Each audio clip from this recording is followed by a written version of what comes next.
Sinimula ng busisiin ng Transportation Department o DOTR ang hirit na taas pasahe sa Light Rail Transit o LRT. Abutin umano ng isang buwan ang pagtalakay sa naturang aumento bago ilabas ang desisyon. Eden Santos sa balita. Nagsimula na ang pagdinig sa fare hike petition na isinumite ng Light Rail Manila Corporation o LRMC sa Department of Transportation o DOTR. Yan ang kinumpirma ni DOTR Secretary Jaime Bautista.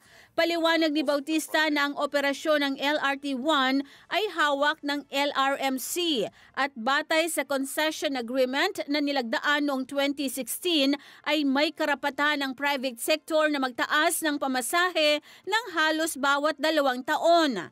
Pero kahit anya inaprubahan ng LRT Board ang dagdag pasahe sa LRT-1 noong 2024 ay kailangan pa rin itong dumaan sa pag-aproba ng Rail Regulatory Unit at ng DOTR. Kaninang umaga po ay nagkaroon ng unang hearing, no, ang Rail Regulatory Unit, no, para dinggin nga yung petisyon, no. Kasi po kailangan merong consultation yan no, bago natin payagan na mag-increase, no. And sa kasalukuyan to ay continuous yung consultation. Inaasahan na maglalabas ng desisyon ng DOTR-RRU sa hirit na fare hike ng LRMC pagkatapos ng 30 araw. Sa petisyon, hinihiling ng LRMC na dagdagan ng 7 pesos at 48 centavos ang pasahe ng bawat pasahero. Sakaling aprobahan ang petisyon ay tataas sa 60 pesos ang isang biyahe o end-to-end trip. Alam niyo po, itong LRT-1, magbuhat nung nagkaroon ng concession agreement, meron na silang mga petition, no? 2018, 2020, 2022, and ngayon ng 2024, nag-file na rin sila ng increases, no?